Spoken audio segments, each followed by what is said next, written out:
And we're back. Happy New Year, everyone. I'm excited to get going. We have a lot to cover today. We are going to go back down into the dungeon. We are in level 2. We were mapping out who is the primary threat. We believe it's some kind of zombie wielders because we know we encountered some zombies and we know that they are the minions of the leaders of this level. We bumped into a bunch of mushrooms. It's leaning me to believe that we're going to be up against like the mycelium people, the myconids, but it's a new year and a new month. We've got to pay our taxes. Now, it might seem like we just did this. Well, that's because we did. But just because the holidays came and we weren't able to game a lot, doesn't mean that the clock is not ticking. So we're not going to do everybody's taxes right away. We're just going to do the guys that are going on the adventure. It is the same crew as last time. Gilius Thunderchunderer, our dwarf in the front line. He'll also have Terminator, the war dog. We'll have Elrandon and Augustus in line 2. Ruby May and Kristoff in the back. So we're going to roll up they're going to make a disease check, and they're going to pay their taxes, just so we can have any bonuses that we can afford. Some of them can't afford very much, but we're gonna do our best to get them on their with the most advantages they can before they go into the dungeon. Now we've got some brand new dice over here. My brother bought me some just for the channel. They got the creepy little slimy eyes that roll around. I don't know if you guys can make out the details, but we're gonna test these out today. These are pretty cool. I got those over the holiday. Went to Shanghai with the family. Went to Disneyland. It was a blast. But you know, the New Year's happened. Everything has been kind of hectic, but now you know things are dying down. We can get back into the rhythm of it. Get our games going again. So. We're going to make a D100 check for each of the gentlemen that are going today. Starting with Gilius Thunderchunderer. That is a 78, so no disease there. We've got Elrandon, the Bard. 55, no disease there. Augustus, a 7. No disease. Oh, and Ruby May, a lady. We do have a lady with us. Let's see, Ruby May, 41. Okay, good to go. And Kristoff, naughty Kristoff with his murderous sacrificial staff that he recovered with the 62. He's good to go. We don't have any issues there. I think the tinging of the dice in the tray is going to be annoying, so we're going to just set that aside. And we'll pull out the former dice tray, the softer padded one. That one's not so noisy. Okay, and now we're going to quickly... Each of them are going to pay 100 gold times their level if they can afford it, just so they can have the +1 for January. So 307 gold. He's level 1. He's going to drop down to 207. And he will have it for January. Okay. Quickly, moving through this. Lacks the fun. He does have 207 gold. It's just enough. Yeah, okay, sure. Why not? Give him this +1 for January. All right. Augustus, gonna be pretty close to broke, down to 283 gold. We really need a nice windfall here tonight, boys. Ladies and gentlemen, we need a nice windfall for sure. Okay. Still going to keep that double carouse cost for Ruby May. But Ruby is flush, 1353, so she can afford the 200, dropping her down to 1153. And have the +1 for January. And the last up, Kristoff. 3,000 gold. He's fine. He's just a troublemaker. Absolute troublemaker. Okay. And we'll give him +1 for January. All D20 checks. All D20 checks. All right. So take a look over at our map. We found a teleporter from this door that attaches to the other side of the map because we weren't able to connect these so far. And all of this area here is kind of walled off. So the only way they'd be able to be connected is if there was like a long attachment that went all the way around, which is possible, but at least now we know there is a way to get between the 2 points. Instead of going up, over, and down, we can still stay on the second level. I think we're going to start filling in some of these doors here. So what we'll do, we're going to roll a d6 to see if there's an encounter on the way.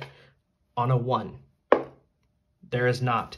We make it safely into the dungeon. We get down to level 2. It doesn't take us very long. There's multiple entrances, 1, 2, 3, 4, 5. But we're going to head down over here because we want to start clearing out some of these rooms. Now we know where the teleporter is. And we are going to say getting down to this point is just going to be 1 mark on our torch. 10 minutes, not a big deal. Now, we can come into this room. Let's do a little checking. Oh, we have this locked door. All right, so let's talk about what spells we prepared. We did this last time, but we always want to refresh every episode just in case people miss it. We're going to have a hold person and 2 healing spells here. As a level 4, he's going to have 3 spells. And Ruby May and Elrandon both are going to have Entangling Roots, the Entangle spell. And Kristoff will have, let's see, he's a level 3, so he's going to have 2 level 1s and a level 2. Oh, he did Sleep 2 times and Knock once. We have those spells prepared. Okay, he also has the staff that can blow things up. If it comes to it, we will just blow everything up and let the good Lord sort them out. Okay, so we're gonna head over here to this locked door, and before we go in, we're just gonna quickly listen. We're gonna make sure there's no trouble. We're gonna let the pupper and Gilius, Thunder Chunderer, make a listen check. So how about we have the red die be Gilius, and the green will be our puppers. Okay, the doggo hears, if there is something beyond the door, on this locked door here, the puppy can figure it out. We're going to go ahead and use our knock spell, just get it out of the way. Opening this door. Now, the door is still there, and it could cause trouble for us in the future, but for now, we can open it up, and we can get the drop on whatever's on the other side. Let's see if there is something to get the drop on. Okay. We roll a d20 on the other side of the door on page 291 of the Player's Handbook, the 5th edition Player's Handbook. We're going to roll a d20. What do we find? That's a 9. A 9. A 9 is a chamber. Okay. What chamber is it? 14. I hope you guys can see the color of this. It's so pretty, and that eyeball is just so creepy. It always is looking at you. It's the Sauron eye, the ever-seeing, ever-looking eye. So a 14 is a rectangle room, 40 by 50. So there's plenty of space in here for us to generate it. I think we move away from this wall just a little bit, and we come down 1, 2, 3, 4, 5, and then we just come over for 4. Look at that. We've got a nice, looks like a square, but it is a rectangle, okay? And what this does is it kind of just gives us a little bit of room for hatching, and it's also going to maybe create another hallway somewhere that we can like start winding off of, because we're not going to get a bunch of rooms in here, but we might start, threading through and maybe even making connections to different hallways. Okay. This is going to be room 219, because we left off on this teleportation room. Now, we've been using, to rather positive effect, on page 296, the chamber contents, dungeon chamber contents table, and it's been working pretty well. So I want to keep using it. It's kind of fun. It offers a little bit of variety instead of trap, no trap. Because we've been bumping into obstacles and dungeon hazards as well. So We're going to roll a D100 and see what is in this room. 74. A trick. No, sorry, that's not right. A trap. It is a trap. Protecting treasure. Okay.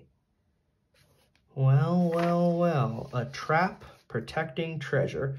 So over here we have trap effects, but I was looking at these and some of them don't really give us enough.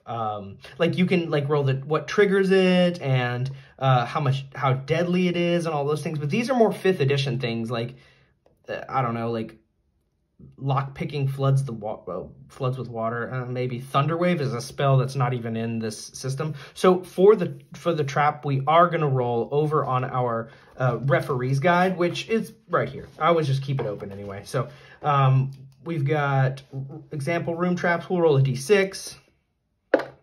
It's 1. It's falling blocks. Okay, so these are falling blocks that could like just crush whoever gets hit by it. It's a D10 of damage. You can save versus petrification to avoid. Oh, to avoid all of it. Hey, what do you know? Okay, so let's look at the crew. We have our marching orders. I know that Gilius can find room traps, but this is treasure traps. This is more the domain of a thief. And we didn't bring a thief. So this could be scary. This could be tough. I'm not seeing anything that's going to help us. So we just roll 5 times to see if anybody notices the trap. They would only find it on a 1. So we have 5 dice here. Let's see if any of our crew finds the trap before it's too late. Uh-oh, SpaghettiOs. That's gonna be tough. Okay, so well, Gilius is up front. He spots the treasure in this room. There's no threats outside. Oh, we didn't roll how many room exits there are. We can do that in a moment. There are no threats outside of this room that we can detect right away. So he's gonna go up to it. He's going to trigger the trap, sadly, and he is going to save versus petrification or paralysis to avoid all of the damage. So here he needs a 10. He's going to get a +1 because he paid his taxes. So all I need here is a 9 to not take a D10 of damage. Natural 20. Steve, thank you for this dice. My brother hooked me up. So Stevie Mac, thank you. This worked out for Gilius Thunderchunder. We appreciate you right here. Yes, indeed. He just jumps out of the way. The stones come crashing down and the treasure kind of like scatters out onto the floor as it's like smashed by rocks. But, you know, we're just going to scoop it up anyway. So let's see. Trap is avoided and oh, you know, we're going to have to mark some time here. Checking out that room, it's going to mark some time. Let's see if anything happens upon us. Nah, not while we're gathering up our coins. And let's see here. We're going to look at treasure level 2. Let's erase this. Treasure room level 2, it's a D12 of silver pieces. So let's roll that up. 600 silver pieces.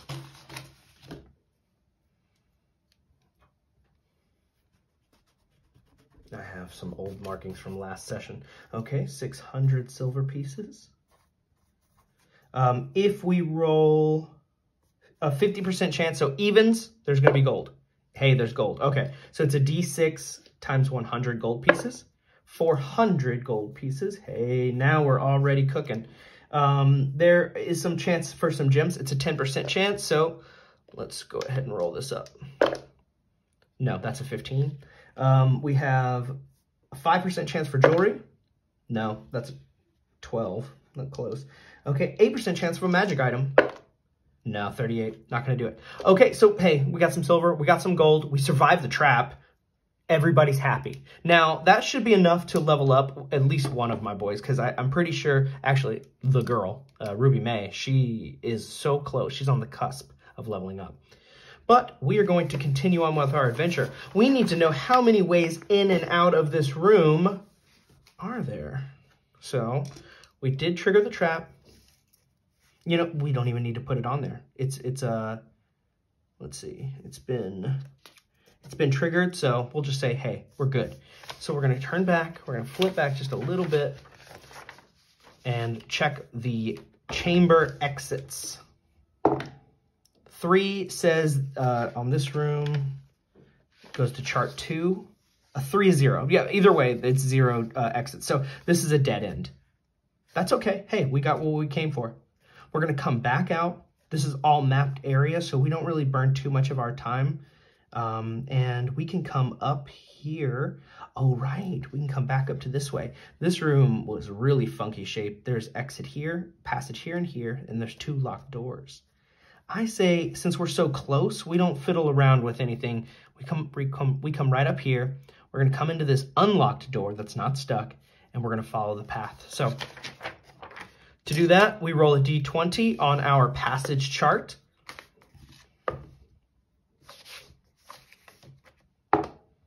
It's a 4. So we go straight, and there's a door to the left, and then an additional 10 feet. Now, this is already pretty tight. So let's see, it goes 10 feet, or 20 feet, sorry. There's a door on the left, huh? How about we just change it up a little bit. We have a door on the left after 30 feet. All right, now about this door. It is a stuck door. Okay. And that's 1, 2, 3, 4. We're moving at 60. So we haven't quite used up another mark off of our torch just yet, but we're getting close. We could listen at this door. So let's do that. The boys, they get up close. We're going to roll the red one for Gilius, the green one for our pup. Neither of them are aware of anything on the other side of this door. We're going to go for the old shoulder into it, see if we can smack it open. If we can smash it open, there's a chance that they could be surprised. But there's also a chance that we could be surprised because we didn't hear anything.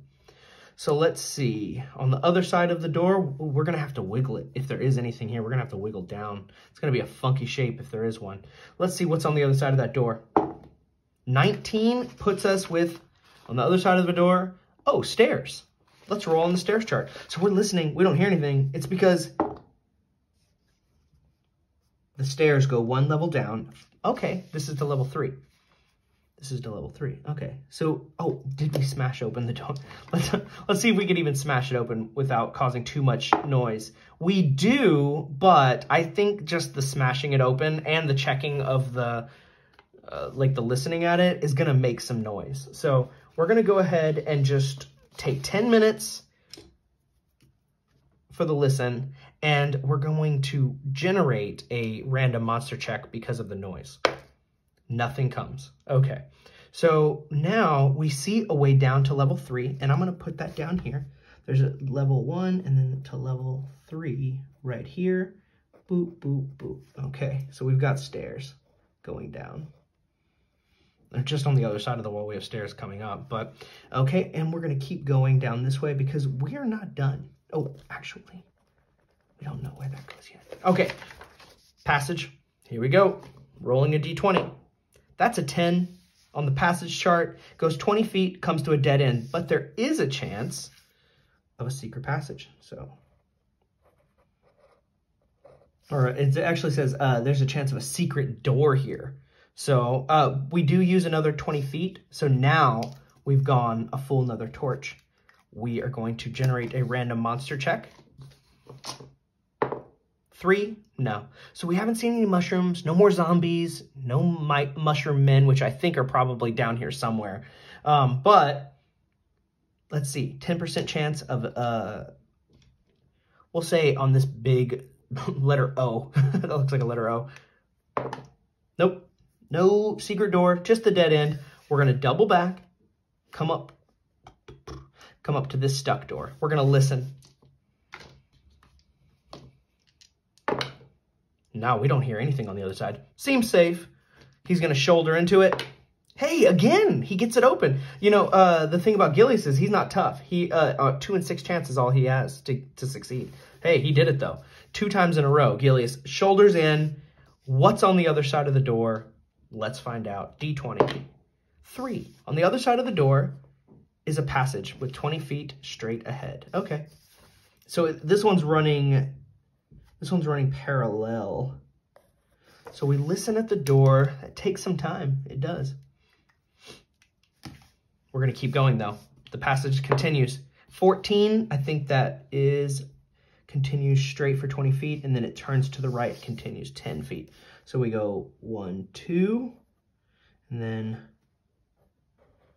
10. So that's another 30 feet there. So 1, 3, 4, 5, 6. Our torch goes out. It's time for us to take a rest. We light up a new torch, and nothing comes. Nothing comes. We're good to go. All right. So just for clarity's sake, we trigger events on a 1 out of 6, not a 6 out of 6. I know some old school gamers were messaging me saying, I think it's the highest number, but that's just like a preferential thing. I always prefer like a 1 being the worst.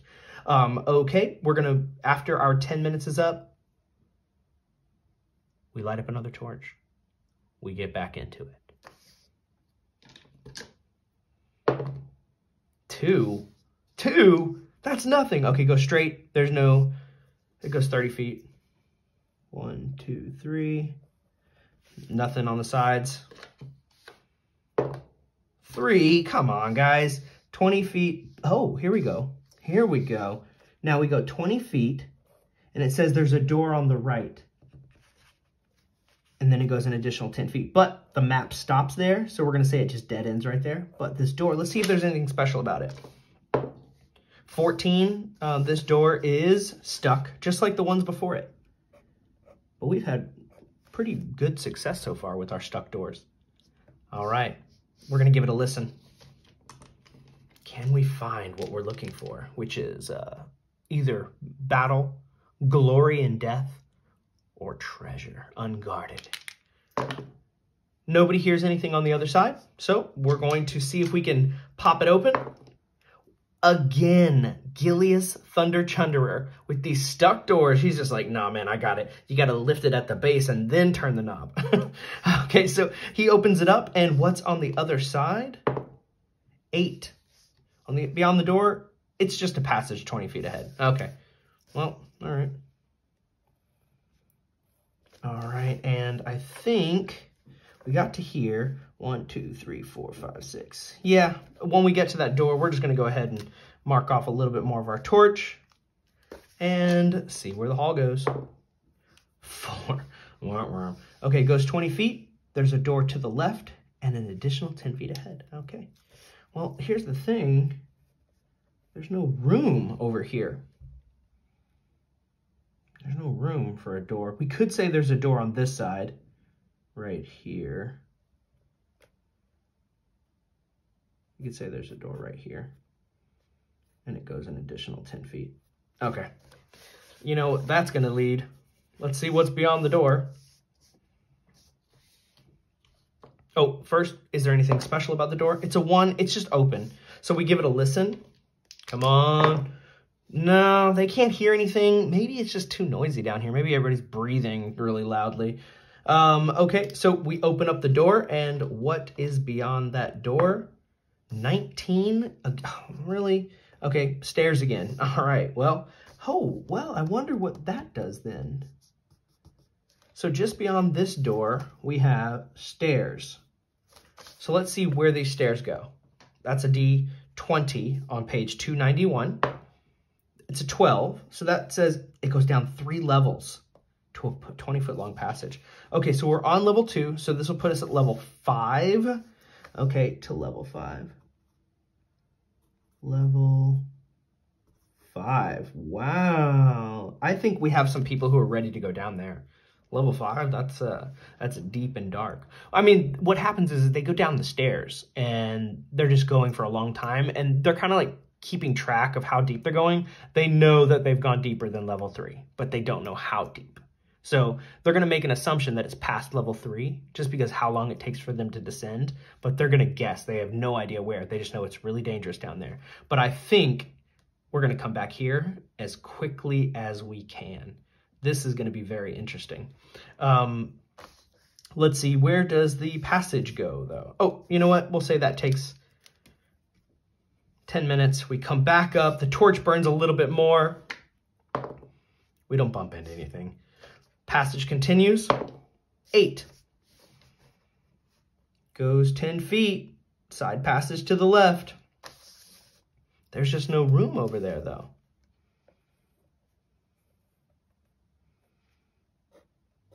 Dead end. So, 1, 2. Okay, yeah, I mean, basically it's just a dead end. All right, and then 13. Okay. So what it's doing is it's moving around like a big square. It goes 20 feet and then it turns right. Okay, 1, 2, boop, boop. And we're gonna mark off some more of our torch. Where is this? It's just wrapping around. Who built this place? What kind of maniac built this place? 9. We go 20 feet, side passage to the left. Hey, but now it actually does open up.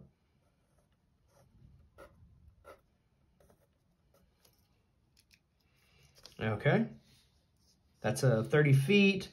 Now we can go left or we can keep going straight. I say we go left, just see what's going on over here.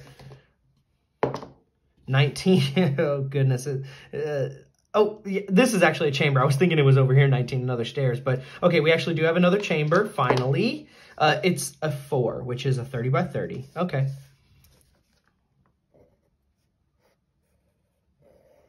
How many exits do we have?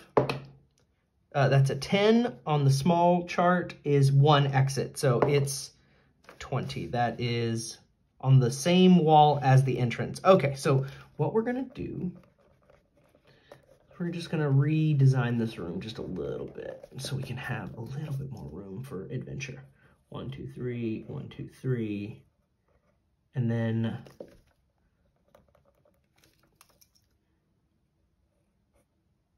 now, is it a door or a passage? It's a passage. So what it looks like is this. There's like a little bit of cross hatching here, but okay. 2 open ways down this hallway lead into this room.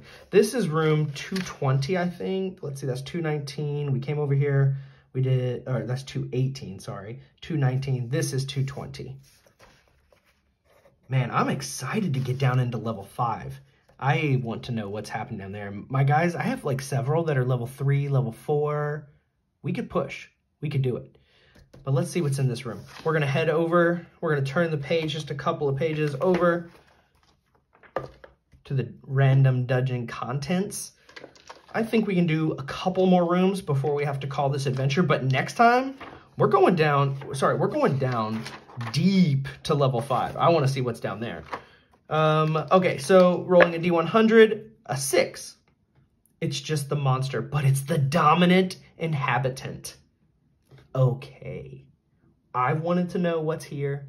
You've been kind of curious, I'm sure, if you've watched this long. I think we're on like episode like 22, 23. If you've seen this far along, you have been wondering, what is it that lives here? Let's find out once and for all. We're going to open this up just a little bit. We're going to the monster tables. Now, we know the minions are zombies. So if we roll zombie for dominant inhabitant, we're rolling again. But level 2, what do we have? It's a D4 and a D10. Where is my D4? Is this the D4? Now, this is a curious dice. I guess it will never land like that, but it can though. Oh, I see. You spin it. You spin it. Okay, cool. So let's try it. Yeah, okay. You spin the weird googly eye coming at you. Here we go. 4. All right, it's a 4. Okay, so we have a 4 and we have a 5. 4, 5 coming over. Oh, it's Trogs. The Trogs have harnessed the power of necromancy, and they have taken control of the second level of this dungeon. We're going to encounter 1d8 of these fellas. Now, Trogs, from what I remember, are stinky boys. We hit 7 of them. Okay, well, it might be time to blow them up with the staff. We'll see. All right, let's turn... as curious-minded RPG players, we need to look up these monsters because we can't make any assumptions about them. I don't remember that much. I think I remember them having like a stink feature or something. We're in the S's. S's. Still in the S's. Let's skip a little bit. TR. Is this a Trog? Gross, dude. Look at him eating that rotten flesh. I love old school art. Look at this stinky dude. Troglodyte. Intelligent reptilian humanoids with agile hands, long legs, short tails, spiky combs on their heads. Yeah, this guy, heads and arms. This is definitely a Trog. AC 14. They have 9 hit points. They make 2 attacks with their claws with a D4 and a bite. They have a +1 to hit. Okay, so pretty standard. They attempt to kill any creature they encounter. Okay, so it's combat. There's not going to be any persuasion. They surprise on a 1 and 4 due to their ability to change color and match their surroundings. They lurk by rock walls and they await their victims. Nauseating stench. Oils on the skin have a smell that sickens humans and demi-humans. That's my guys. Save versus poison or suffer a -2 to hit while in melee with the Trogs. Okay. So here's the good news. Only one of my guys is going to be in melee. My dog will not suffer this effect because it's a human and demi-humans. He's a dog. Even though he does have a sensitive nose, this says it affects humanoids. So he's a dog. I'm going to say that he's safe from the check. But we need to save versus poison for Gilius Thunder Chunderer because he's going to go into combat. So he's up close. Let's see. If we look at the save chart for a dwarf, he only has to get an 8, but he gets a +1 to his roll because he paid his taxes. So give unto Caesar, okay? It helps. All right, here we go. 16 +1, 17. He succeeds, so he's not going to have a -2 on his melee attacks. He has a +1 sword. That's pretty great, but not much going on with his strength. So, meh. All right. So what we need to know is who's gonna go first, the 7 Trogs or my gentleman, and Ruby May, to be fair. All right, so hey, my guys are up first. Oh, I didn't declare spells. I don't want to risk my team right here, so we are gonna cast Sleep. And that is going to be it, I think. You know what? Let's go all out. So we're going to do Hold Person and Sleep.